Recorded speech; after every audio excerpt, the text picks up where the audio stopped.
No. Come on, where is it? Dave, it's your Idaho Central app here. Any chance you're missing a debit card?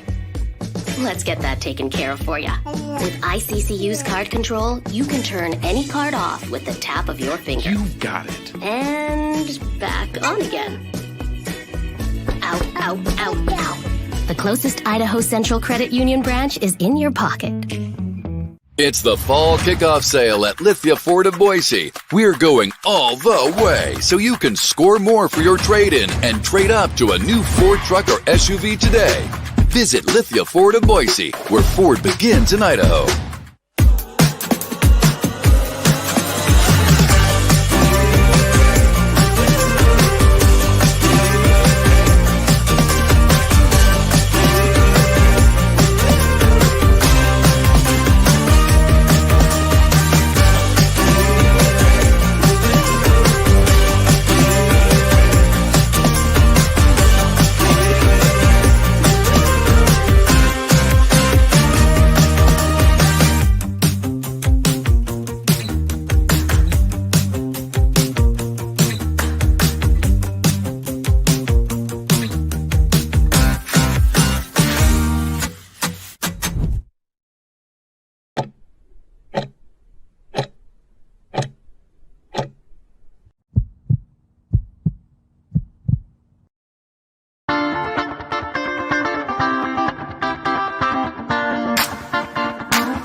This is Bronco Nation News Live. The best interviews, the most informed opinions, the latest breaking news, all from the top Boise State insiders.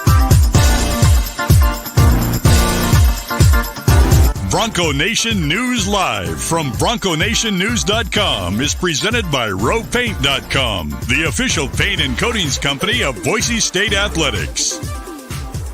All Bronco Nation news broadcasts come from the Western Collective Studios. Head down to Western Collective's locations in Garden City or downtown Boise to try some of their delicious beers, including the Horseshoe Golden Ale, the first beer to support an NIL collective.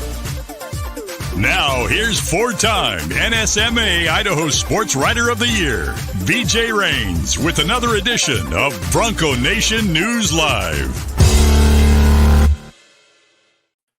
Oh, how we doing? Happy Monday morning to you, Bronco Nation. Welcome on into a live episode here at Bronco Nation News Live, presented by our title sponsor, ROPaint.com, Andy Rowan Company. Check them out. All your painting needs, ROEPaint.com. We got Mike Prater, who is in the ROPaint.com studios there in downtown Boise, 95.3 FM, The Ticket. I am in the BNN Western Collective studios here in Meridian. And Mike, nice weekend. Gonna recharge, refresh. Been a couple weekends on the road and busy. And I know you got to go take in a football game, and I got to watch some football and watch some of my kids' games. Kind of nice early season bye week here.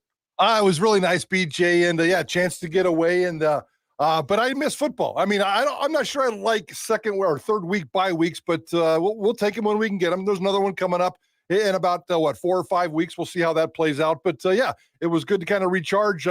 Watch some football, and here we are again. I think we have a football game this weekend, I think. Yes, that is obviously the big story, I guess. The game, at least for a short time, being in doubt. I guess you could technically, still say it's in doubt until Portland State shows up. But I did my research. Pertussis, commonly known as the whooping cough. I guess the official name is pertussis. A lot of the players on Portland State's team had come down with it. It got into the Vikings team, I guess, on Thursday. Highly contagious disease that affects the lungs, and a lot of the players were exposed to it. They decided that even though nobody was seriously ill, it was better to not potentially have South Dakota have any players, be infected by it. So Portland State, South Dakota agreeing to call off their game last Saturday. So that means that Portland State coming in, with a little bit of question mark, but I did poke around last night and found out this morning that at least as of now, it's all systems go on the Boise State side for this game on Saturday, and they're expecting this game to be played on Saturday. But a little intrigue now with Portland State coming off the bye or unexpected bye week and dealing with some health issues in the locker room. Yeah, and this probably doesn't hurt Boise State. Boise State obviously had the bye week plan. Portland State thought they could play a football game and get ready for Boise State. That didn't happen. So they've obviously been off for a couple of weeks now as well. So, let's keep our fingers crossed. And as of today, it sounds like you are reporting that it should be pretty good. I know Boise State's still planning its noon press conference with Spencer Danielson and both the coordinators. So it seems like it's all system go. These are the kind of things that probably right now, everybody says, let's wait and see how it plays out, but let's plan on playing the football game. And if by Wednesday or Thursday things are getting squirrely again, they could always call it off. But it seems like we're in good shape. I hope that we get to play the game. I hope Portland State football team is really, really healthy, and let's get back to business as usual. It gave me kind of a creepy feeling, kind of a flashback to 4 years ago when we were scheduling on 5 days notice. And I know that there was some talk about that going into this weekend. To get a game now in this situation, it was a completely different situation than COVID. So I didn't anticipate any kind of game coming in to refill it. They may have had some contingency plans, but let's just play Portland State and get that sucker out of the way and move on as quickly as we can, BJ. Yeah, I mean, I don't think anybody would be smart to say I'm not reporting 100% this game is being played, because anything can happen. But sure. As of now, Portland State, I guess, has told them they're going to be good to go. And as of now, everything is all systems ahead. But if 20 players all of a sudden tomorrow come down with, test negative or positive or whatever and things change, things could change. But as of now, all systems go. As you mentioned, they will have the weekly press conference today with Spencer Danielson. And if nothing changes, then yeah, the game should be played on Saturday. And this is a big game for Boise State, Mike, because you want to get, the mojo going again. You had the bye week to kind of refresh. I don't mind the early bye week when you get two of them. I mean, if you only had one and you had it week 2 and that's it, then you got to play 10 games in a row to finish the season, which Boise State has had to do before. But yep. You play 2 road games. You win a nice road game at Georgia Southern. You'll lose a tough one at Oregon, but those first 2 weeks, you find out a lot about yourself. You see where you're at. You kind of regroup during the bye week, change some things, and then you're lock it back in for this next 4-game stretch before the next bye. So and 3 of those games are at home too. So I don't mind it, but with whether it's Ashton Genty needing to put up big numbers in this game, whether it's just wanting to get the mojo back, get Maddox Madsen back on track, like whatever you want to do. This is I'm not worried about them obviously losing the game. I haven't seen a point spread. I'm guessing it's 35, 40 points. I don't know. But in terms of when I say important game, I think it is an important game for a lot of reasons in terms of just getting yourself right here moving forward for Washington State next week. Yeah, no, I get that. I totally get that. And with that second bye week, that first bye is a luxury, and that's exactly the way Boise State's approached this in terms of taking care of its business, fixing itself. Just because the schedule says bye does. I mean, they were working all week long. We were down there on Thursday and Friday, and there were people running around doing some stuff. So, they are practicing and getting their bodies right and all that kind of stuff. So, yesterday was off. Tonight's a practice that the media is not allowed to go to, and wake up tomorrow morning and it's kind of business as usual. So hopefully they can fine tune a few things, get better against Portland State, and then certainly dive into the meat of their football schedule. What do you make of? There are a lot of people though that don't think maybe not a lot. That's not fair. There are a couple people, I guess, or some people that don't think Boise State should risk it and play this week against Portland State and get Ashton Genty hurt. One guy on my Twitter account, Tom Timmons, says Genty shouldn't leave the dorms on Saturday. Keep him as far away from Portland State as you can to not. I mean, any at all concern or thought about that part of it? I mean, if Portland State tells you you're good to go, you assume they're good to go, right? All right, I'll piss off people right off the bat on Monday morning. If you're making those kinds of opinions, you're a freaking moron unless you're a part of the Portland State football family. I mean, come on. Are you making medical decisions based on sitting in your couch at home and flabbergasting your mouth on social media? If you asked me that question, I would say I have no freaking idea. I'm not in that locker room. I'm not a doctor. I have no idea what it is. I barely even know what whooping cough is. My wife's in the healthcare industry, as I know yours is as well. You probably had a conversation with your wife this weekend. What the hell is whooping cough and what does it mean? Come on, people. Don't be the weekend social media warrior. Don't be the fake doctor. Smart people are taking care of this. And if there's people down there who think Ashton Genty should stay in his dorm all weekend, they'll make that decision. I'm guessing that's not going to be the case. Be smarter people than that. Come on now. That may not have been the craziest part of the comment. As Boise points out, who thinks Ashton Genty still lives in the dorms? That is true. He does not. We can confirm that he does not live in the dorms, but I'm sure he lives in an apartment with we know he lives in an apartment with a couple of teammates, but Everybody's going to be other guys. Yeah. Yeah, everybody's fine, guys. If the doctors say that there's no agenda here, there's no politics, stop being a moron and let the experts be experts. And if they say we're good to go, we're good to go. As It's Keaton says, they're going to watch 5 minutes of film on Ashton Genty and then desperately try to test positive. Maybe that's the bigger issue here. Maybe on Wednesday after watching 2 more days of Genty film, they're going to say, yeah, we are sick and we're canceling this game as well. It is weird when your team doesn't play, or you just have this weekend where there's no game because you're kind of forgotten about it a little bit, and you see some of the other teams win, and Memphis gets I was going to say nice win against Florida State. I don't know what you can call it. I mean, Florida State's terrible, but again, you win at Doak Campbell Stadium. Any road win at Florida State, I will say is for a Group of 5 program is a nice win, no matter how bad they are. You had some other teams, Northern Illinois, obviously coming off the win last week. They're ranked now in the top 25. Some other nice wins. UNLV takes down my Jayhawks. That was tough to watch. They're ranked in the top 25 for the first time in history, right? Yeah, and that's going to be a big. You look at their schedule too. I mean, that's going to be that game in a couple weeks in Vegas, about a little over a month or so. That's going to be a very intriguing game. They've got Fresno. They got their bye week now. This week, UNLV. And then they got Fresno State, and then they host Syracuse. They're at Utah State, at Oregon State. So very curious what UNLV does from here, because I think that they a lot of people, myself included, thought when the quarterback transferred and, maybe they kind of caught lightning in a bottle last year, that'd be a little bit of a step back for UNLV. But that's a really nice win. I think Kansas, hate to say it, just should have won the game. They had the 4 guys couldn't fall in the fumble, and they played absolutely terrible. But it was a nice win for UNLV on the road, and their schedule sets up nicely. Like that game in Vegas at the end of next month, setting up to be a monster game with maybe more than just Mountain West, leader implications on the line. Yeah, I mean, UNLV and Washington State are coming up in the next 4 or 5 games for Boise State, and those might be the 2 toughest opponents on this schedule. So I love what UNLV is doing, and maybe it was just blind faith.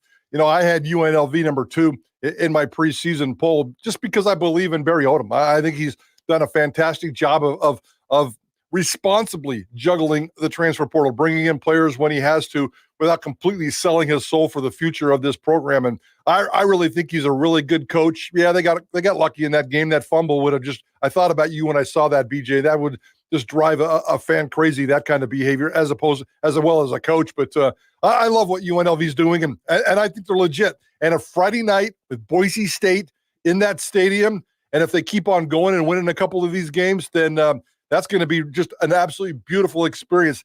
Maybe the timing is right for UNLV to go off and just dominate. Because I know, and we're going to talk about the Pac-2, 12, whatever it is these days, and UNLV. But you know what? They don't make decisions based on one football season and a couple of wins. But if UNLV can continue to dominate, and I think you and I both would love to see UNLV and Boise State in the same conference moving forward for all kinds of reasons. I'm kind of rooting for UNLV right now, at least for these next few weeks, to keep the train going, certainly into that Friday night game against Boise State. UNLV, one of the few teams in the Mountain West that got a win over the weekend. The league went 3-8. Fresno State gets a 48-0 win over New Mexico State. And then the only other team in the conference to get a win, San Jose State, beats Kennesaw State. So your 2 other wins were, you beat Kennesaw State and you beat New Mexico State. A lot of other games you weren't really necessarily supposed to win. It was a lot of bye games and things like that. In terms of San Diego State getting blasted at Cal 31-10. BYU takes Wyoming down 34-14. Colorado wins 28-9 over Colorado State. Air Force loses to Baylor 31-3. New Mexico goes and loses 45-19 at Auburn. Hawaii goes to Sam Houston State and loses 31-13. Nevada scoreless. They go to Minnesota and lose 27-0. And then a game that you actually were there reporting on for Bronco Nation News and KTIK. Mike Prater was in Logan, Utah, and sees number 12 Utah take down Utah State 38-21. Does that mean I can turn expenses in for you, BJ? That was a very expensive trip. It's always hard to find a liquor store. No, I'm just joking. Not only was it really, really bad for the Mountain West in terms of the 3-8, I was doing Prater math just before we jumped on this show. The closest loss of those 8 losses was 17 points. They lost those 8 games the Mountain West did this weekend by a combined margin of 22 points. They got their ass kicked all over the place. And now for the entire season, the Mountain West, which usually has a winning record in the non-conference, even if you include the Power 5 opponents, they always finish the non-conference with somewhere around 500, 600% winning streak. Right now, non-conference, the Mountain West is 14-20. They've lost 20 of 34 non-conference games, and they're 2-10, because UNLV has the 2 Power 5 wins. They're 2-10 against Power 5 competition this year. I don't really want to sit here and say this might be the worst that the Mountain West football's ever been, but in terms of results and performance on the field, it ranks up there. This could be one of the worst Mountain West football seasons of all time. There's no individual stars in this conference outside of maybe a couple here in Boise. I don't think there's any good football teams outside of maybe UNLV. Fresno State will get its act together and be competitive maybe, but this conference right now is really, really bad, BJ. Hey, had a good weekend, as I said, and part of it was thanks to Kerry Pruitt and Western Collective stocking the beer fridge out on the patio, watching some football this weekend. Make sure you check out Western Collective, their seltzers, their beers, so many great options. I love the Horseshoe Golden Ale, and again, they don't make a donation with every purchase to the Horseshoe Collective to help the collective there at Boise State. So head on out to your local grocery stores and retailers. Check out all of Western Collective's products, and again, they have the Garden City and downtown location as well. Make sure you check them out. Western Collective, our studio sponsor here at Bronco Nation News. Title sponsor is ROPaint.com. Whether it be the concrete coatings, whether it be the interior, exterior painting, all your painting needs, you make sure you need to hit up our title sponsor, ROPaint.com. And again, perfect time as the weather starts to cool down. Get that back patio done. Highly recommend it. It'll change it. It transforms it, and it's done in one day. And you can turn that ugly-looking concrete slab into a very nice, fancy-looking professional patio with our friends at ROPaint.com. So check them out. Give them a call. Check them out online, 991-0567. And again, ROEPaint.com, our title sponsor, ROPaint.com. Thursday night, how about this? Looking forward to this on Thursday at 8 o'clock. We're going to have Tyson Degenhart turning the tables a little bit. The guys from the Field of 68, Jeff Goodman and Rob Doster, are going to be the special guests. So Tyson will be interviewing them. Looking forward to that. So we'll get some national college basketball talk and having fun with Jeff Goodman, one of the top college basketball insiders around. He'll be a guest on the Tyson Degenhart Show. Tyson Degenhart in Lindy's magazine, Mike Prater checks in as the number 21 overall player in the country heading into the 2024 season here. So Boise State basketball fans, at least according to one publication, you have a top 25 basketball player. You're number 21. You're pushing potential All-American type status if you can, live up to the hype here this season. So Thursday night, 8 o'clock, the Tyson Degenhart Show, presented by our friends at Idaho Central Credit Union. Matt Boucher Real Estate, check him out as well. Matt Boucher and Boucher Real Estate, the number 1 ranked realtor in the Treasure Valley is Matt Boucher, and he can help you out. Again, 243-8222 online at BoucherRealEstate.com. And Ridley's Family Markets, shop Ridley's.com. Check them out. 13 locations around the state of Idaho, the surrounding states. Highly recommend if you're heading up to McCall for the weekend, just stopping off there at the Ridley's right there as you pull into town. They got one in Cuna. They got all over the Treasure Valley, Magic Valley. Check them out and download that Skip app. Save up to 40% off at the checkout line. Shop Ridley's.com and our friends at Ridley's Family Markets. All right, Mike, I do want to talk Pac-2, but I want to talk Boise State for a few more minutes here first. This game on Saturday, like I said, it's been kind of a week off and all the crazy Pac-12 stuff happened. So now it's time to kind of get back to football and X's and O's and this team getting better and what we want to see. I guess, is there anything in particular you want to hear from Spencer Danielson today or Dirk Cutter today at the press conference? And then going into the game this Saturday, what's just your general thoughts on again, we're not expecting the game itself to be close, but what are you looking for in this matchup with Portland State?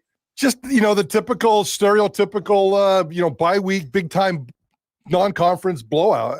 Just come in and be efficient. Come in and be a good football team.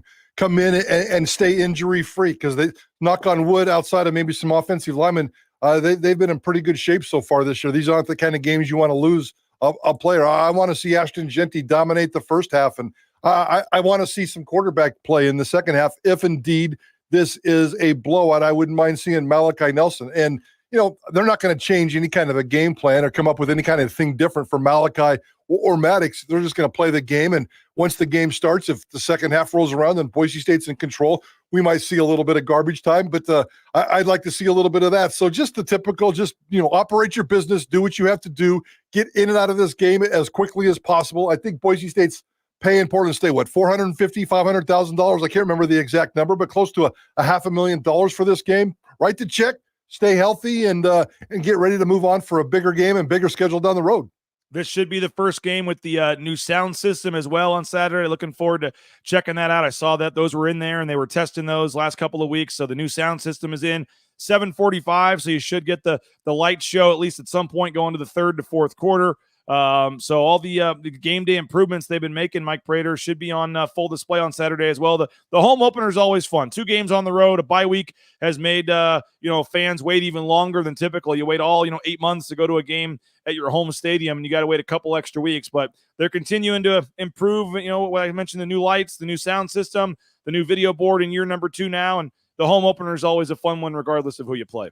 Yeah, and I think it's going to be close to a sellout. We'll certainly monitor those a little bit, but it's going to be close to a sellout. I think it's going to be a perfectly wonderful fall night. And, the Boise State fan base, the last fan base in all of college football to be able to watch their home team play a football game. So that's a pretty cool thing. I think it's going to be a fantastic day. This is exactly why you're a Boise State football fan. You can get down there at noon without scrambling. You can be down there for 6 hours and hang out and tailgate on a glorious Saturday afternoon and all the smells and sounds and tastes and everything that goes on, and then get your butt in there for a football game. And I'd forgotten about the lights. That's pretty cool. And yeah, we're going to see a heavy dose of that. I think it's just going to be a fun celebration of where Boise State football has been through a lot, man, a lot.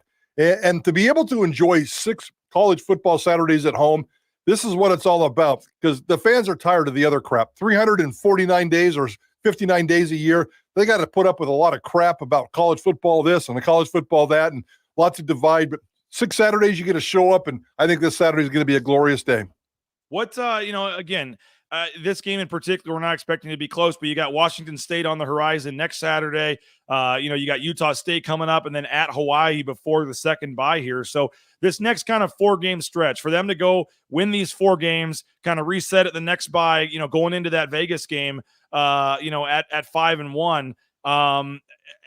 Is that we made a big deal last week about the quarterback situation. I know one of your clips kind of went viral, and you had people, including our own Brad Bedell, commenting and stuff. But I mean, is that, I assume with the bye week, it seems like that's kind of quieted down a little bit, and we're expecting Maddox Madsen to be the guy. Like, is there anything that Dirk Cutter is going to say today, or Spencer Danielson, or questions that you or the media members will have for them in terms of, the quarterback situation going forward? Or are we all just kind of, taking a deep breath and realizing that it's Maddox Madsen and it's going to continue to be Maddox Madsen? I think so. I think it's the latter half. That's not the sexy answer, but I think so. And you know how those guys operate down there. They don't care if they're playing Alabama or Portland State. They kind of do the same thing, operate. And I really, truly believe that they do. They're kind of in that mindset of just every week's the same. And I don't think this week's going to be any different. It's not like they're sitting around talking about, okay, what are we going to do in garbage time with the quarterback? And, they're experienced football players or coaches, and they know. And we can sit here in the media. This is how I want the game to go. I want Boise State to dominate the first half. I want Maddox Madsen to come out, probably start the second half, maybe one series, depending on what the score is.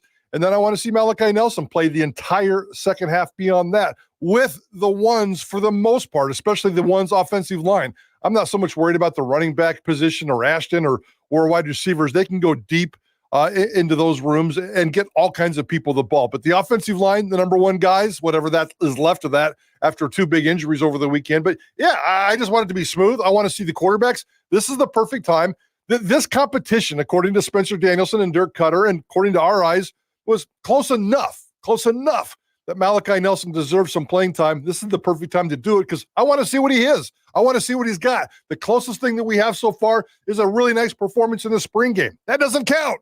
I need to see Malachi Nelson play live. Malachi Nelson hasn't played a live real football game in almost 2 years.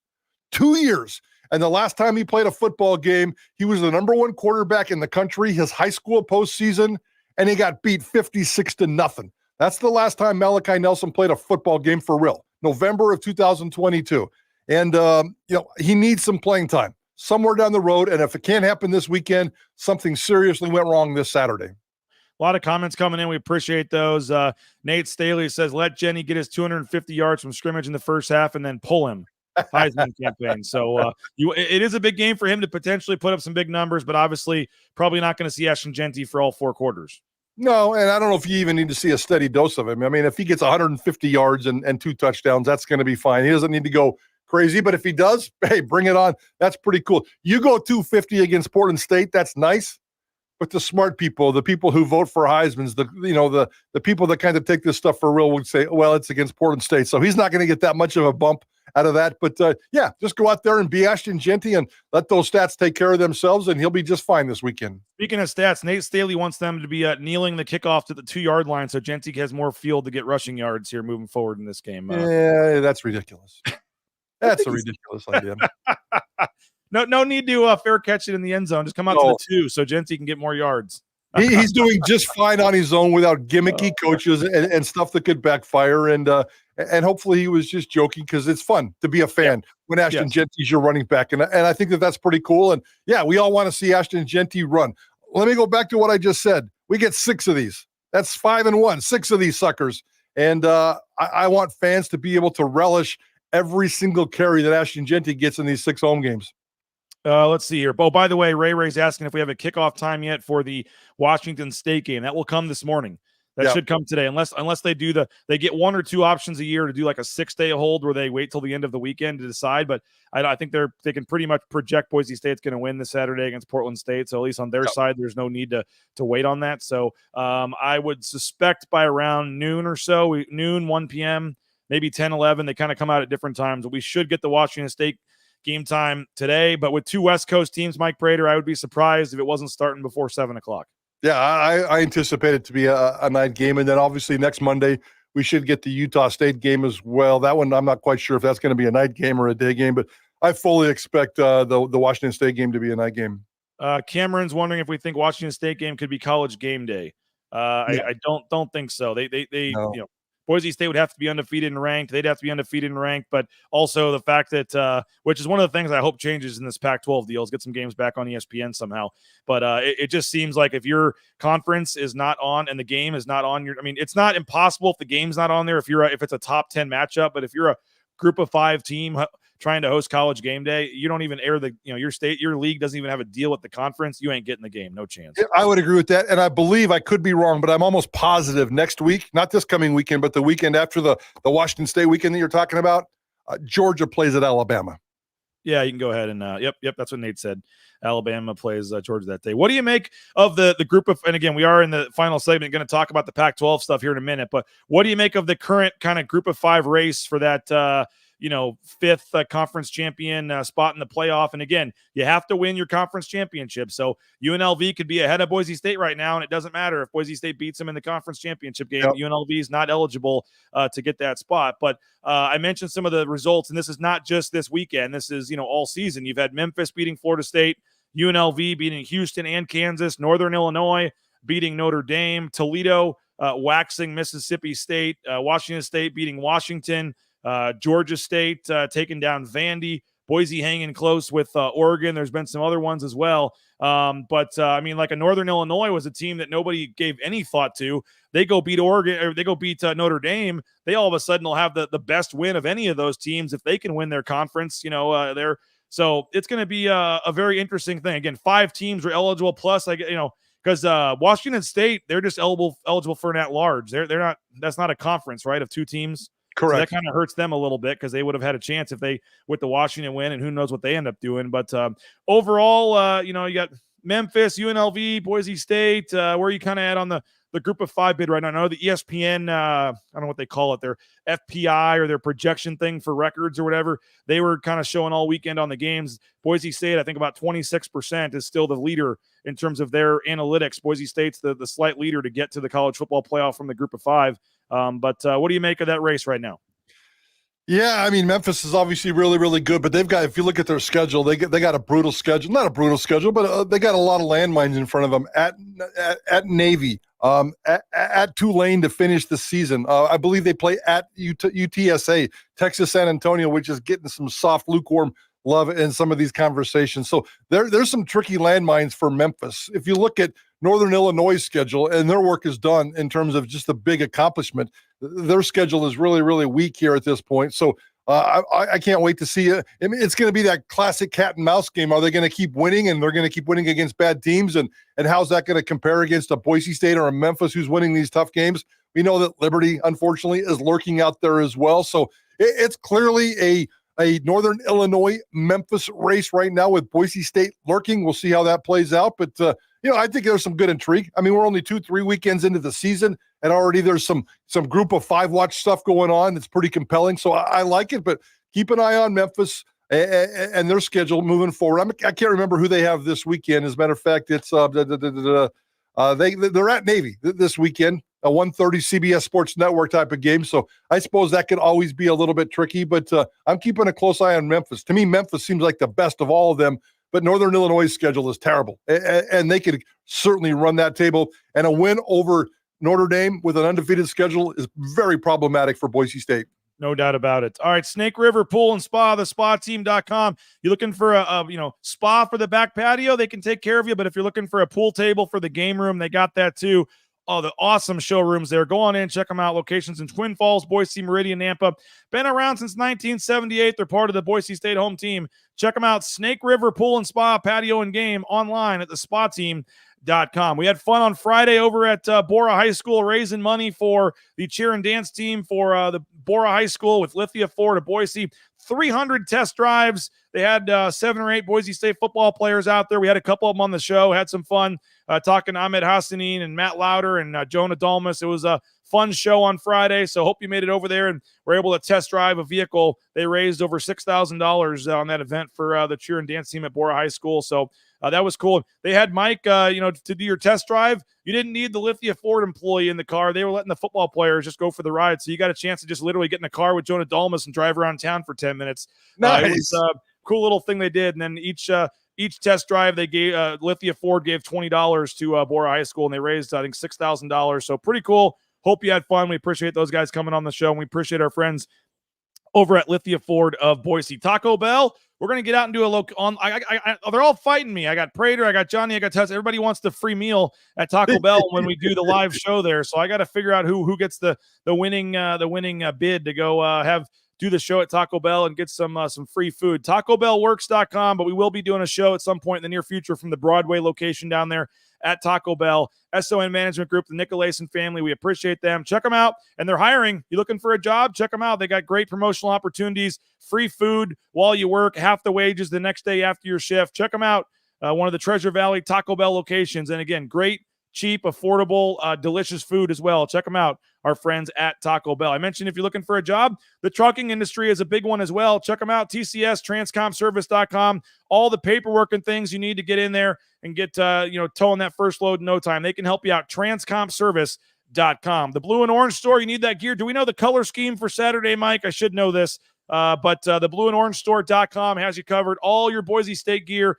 We appreciate Travis Hawks and company there at the Blue and Orange store for helping us out. So if you need some new gear for the season, you need that sweatshirt as the weather starts to get a little cool here. Hats, jackets, sweatshirts, they got you covered. Bumper stickers, car flags, those logo golf balls. They got everything you're looking for in terms of Boise State. I know there's a lot of selections, a lot of places you can go buy your gear out there, but if you want the most comprehensive, best, thorough, and at the best prices, check out our friends at the Blue and Orange store. And again, online, you can order from anywhere in the world at the Blue and Orange store.com. Mike, probably would have, if they had a game over the weekend today, you probably would have got your 91-cent coffee and soft drink from Ahmed Hassanin at Jackson's, but no games, so you'll have to get this next Monday. So hopefully on Saturday, Ahmed Hassanin can get a sack against Portland State, and then you get a 91-cent coffee or fountain drink on the Monday after the game from our friends at Jackson's. They've also got the Breezy Bundle going. We'll see, Mike, after the bye week, if Breezy Dubar is able to get in there and play on Saturday against Portland State. This would seem to be a game, if you don't want to play Ashton Genty a ton, to get a guy like Breezy Dubar some action.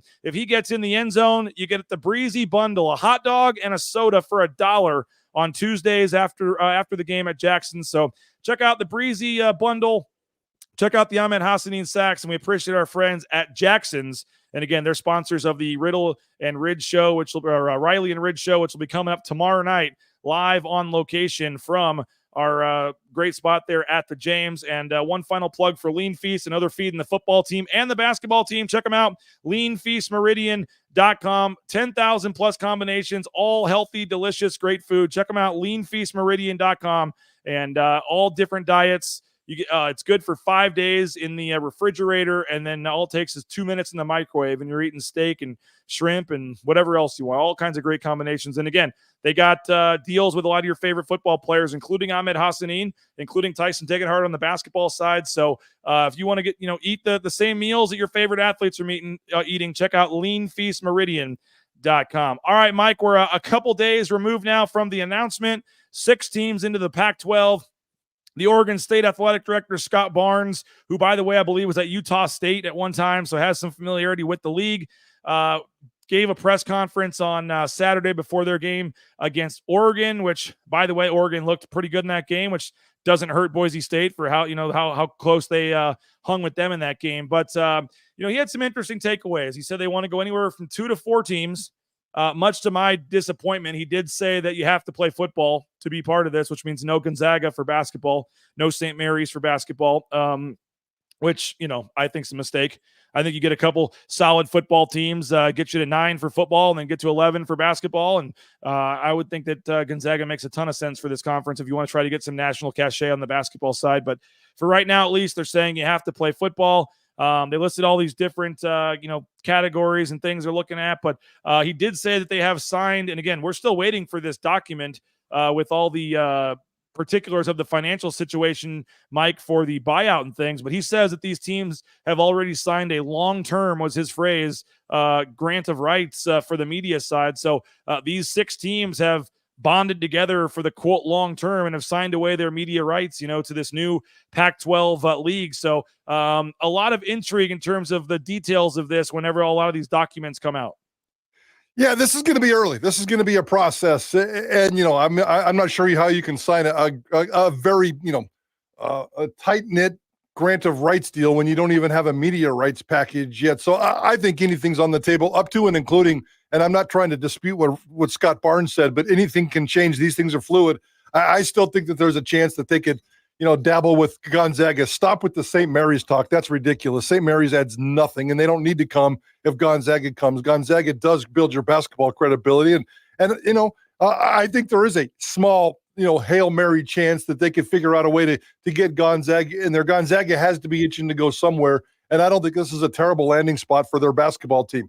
Football-wise, it is what it is. And, he talked about, there's no geographic boundaries. We're going to go anywhere and everywhere. So I think all these teams that we're throwing out there are on the table. He certainly probably wants to go east a little bit. So, I thought it was a decent press conference, but not a lot of stuff came out of it. I was very intrigued when he said football members only, but these things are going to happen in phases, guys. This is almost like everybody's criticizing last week, not everybody. Some people are criticizing this move last week. It's not done. It's like the first quarter of a very long process in terms of going out and getting teams and getting the television media rights package. And I talk about it as a football coach on Saturdays, playing hard, fast, and aggressive. And you do it one play at a time because a football game is a process. And what happened last week is the first quarter of many, many, many, many decisions. And it may look ugly in the first quarter, but at the end of the day, all you're looking for here is a victory. And Jeremiah Dickey and the Mountain West, they're playing hard, fast, aggressive. They made themselves better. Was it by just a couple of points, a couple of steps? Yeah. But if they continue to do that, a couple of steps and a couple of points here and there, all of a sudden you got yourself a 16-point victory, and it doesn't look so bad. So again, the process of getting teams, the process of media rights packages, the process of cementing all that and making everybody commit for a long term, that stuff is going to happen over the next year. And we're in the media business. We can be impatient sometimes. Fans can be more impatient, but just think of it as a football game, guys. We're only in the first quarter, and the coaches are still making play calls, and we're still trying to figure some of this stuff out. Yeah, and in terms of I lost my train of thought. You look at the different teams in this thing though, and they're talking about who's next and what might happen and who's going to come. And I think that if I had to handicap it right now, it sure sounds like there's a lot of buzz around Memphis. I'd be curious. Just seems like every time you see it, maybe it's just blowhards in the media like us just throwing out names out there. But every time somebody says who are the possibilities, Memphis is one of the teams that comes up. I don't think Tulane does a lot for me. I don't really care about Tulane. It sounds like maybe you get Memphis and Tulane together because it lets you have, another central time zone team. And again, they've had a couple of good football seasons, but I'm not, recently at least, and I'm just not, totally intrigued by them. But I mean, if you went and got Memphis and Tulane, and I guess UNLV, and what I was going to say is, you're exactly right, because people are saying, what do you think about this? I'm like, well, let's see. And I think I said this on your show on Friday. It's like, let's see what the final 8 or 9 teams looks like. Like, if you get the right teams, you could say this is great. If you have to settle with Utah State and whoever, then you're like, no, this isn't a great opportunity for them. So let's wait and see what the 9 teams are before we really have final judgment on this. But if it was Memphis, Tulane, and UNLV, and that got them to 9, are you okay with that? Absolutely. Yeah, absolutely. And if I had a choice, because I'm with you, Tulane, come on, really, guys? That's like St. Mary's in basketball. It just doesn't. I mean, they're nice, they're cute, but you know what? I'm just not interested in. I don't know about the geographics, but all the rules are out the door in terms of that nonsense. If Prater was in charge, and if somebody who's smart out there needs to put Prater in charge, this is exactly what I'd do. Even though I kind of ripped on UNLV a little bit last week and the saturation of that market and the commitment to that athletic department in this market, they can't keep a president. They can't keep an athletic director. They can't keep the future of this athletic department sustainable for many, many years to come. They're not spending millions and millions and millions trying to be aggressive. They're just holding on into survivor mode, and they got themselves a football coach that makes them relevant right now, and the basketball program is up and down. So it's got warts. But if I had to pick, I want UNLV and I want Memphis. And you're right. Jeremiah Dickey has said 2, 3, or 4. Scott Barnes said up to 4 in terms of teams that they want to add. I think you just go out and get 2 for right now. There's only 2 teams that can make a difference for me personally, UNLV and Memphis. And if you give me UNLV Memphis with the 6 that we have right now, that's not a bad conference. It's not great. It's not going to change college football. It's not going to create this massive buzz.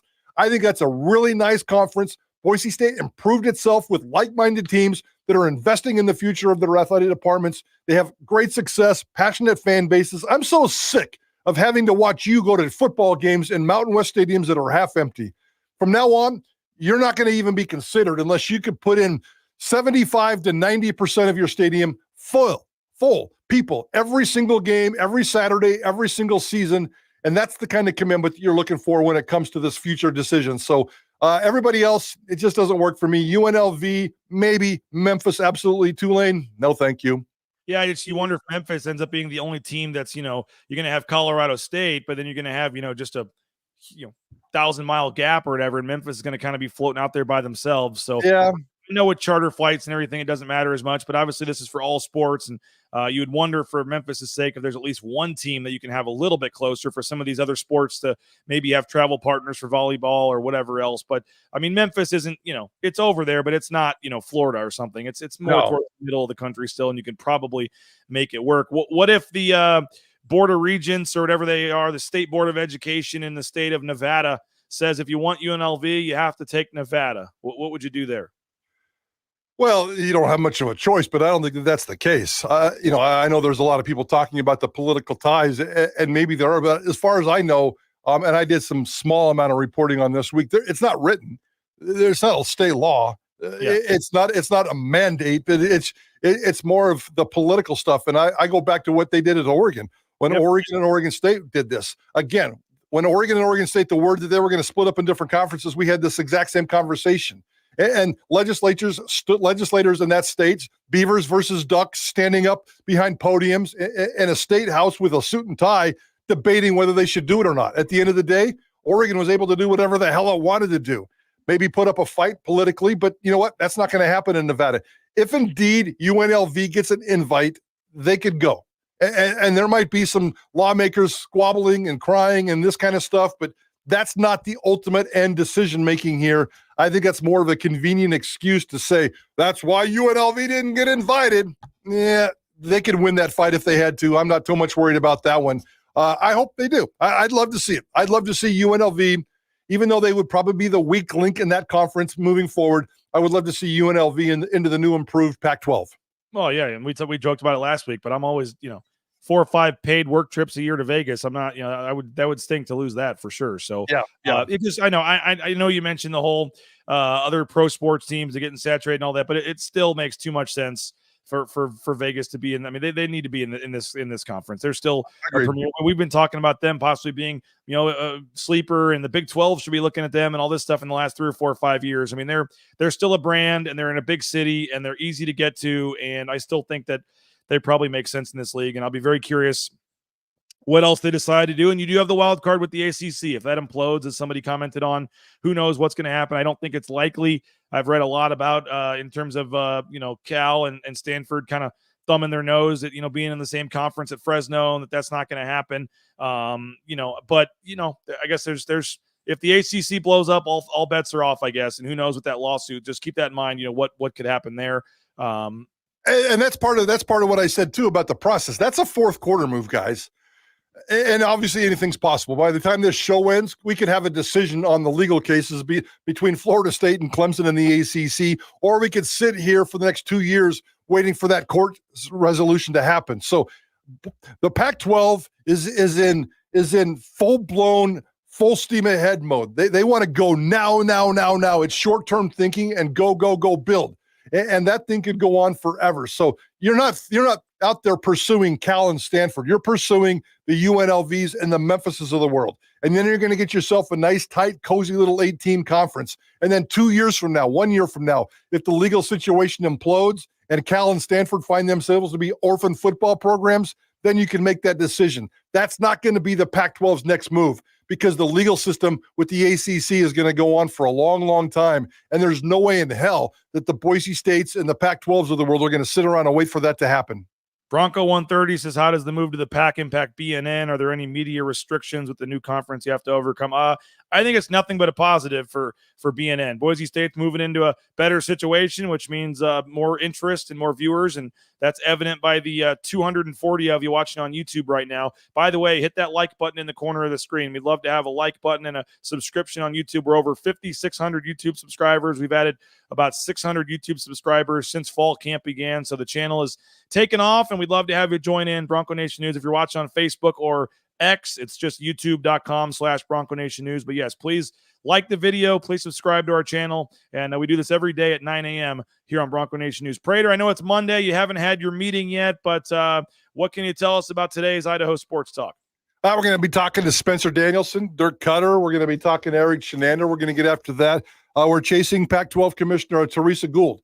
By the way, Teresa Gould, and I didn't realize this until like last Thursday or Friday, and I can't remember if I mentioned it on the show or not. Teresa Gould is married to Ron Gould, who's a former Boise State football coach, a longtime football coach, former UC Davis head coach, if I remember right. He's now the running backs coach for the Los Angeles Rams, but Ron Gould was here, and I got to know Ron pretty well, even on a personal level a little bit. What a great dude that guy was. He was here for Pokey Allen and maybe even for Houston Nutt for 1 year before he kind of ventured off into these other things. But we're chasing Teresa Gould to try to get her thoughts on Boise State and the future of this Pac-12 and just diving into this football game. We're happy to have a football game back, and I don't care if it's Portland State or Alabama. It's pretty exciting that we finally get a home game here in Boise. It's going to be a wonderful week, BJ. We will stream the Spencer Danielson press conference live at noon on Bronco Nation News. So come on back to the YouTube channel at BNN at noon for Spencer Danielson, Eric Shenander, and Dirk Cutter. And then at 3 o'clock, make sure you turn on Idaho Sports Talk 3 to 6 today. Bob, Johnny, JP, Prater, the whole crew will take you home 3 to 6. That's 95.3 FM, 1350 AM. And online, obviously, is the spot. A lot of you can listen outside of Boise at KTIK.com. So, Mike, appreciate your time as always on a Monday. We'll see you in 2 hours for the Spencer Danielson press conference. Again, we'll air it live at noon, and then you can listen to Prater 3 to 6 on Idaho Sports Talk. Appreciate it, Mike. Thanks, BJ. Have a great week, bud. Thank you guys for liking the video, subscribing to our channel. $50 gets you a year subscription at BNN at BroncoNationNews.com. We'd love to have you do that as well. Just use that promo code BNN50 deal. Have a great rest of your Monday. We'll talk to you soon. Spencer Danielson coming up at noon on Bronco Nation News, BroncoNationNews.com.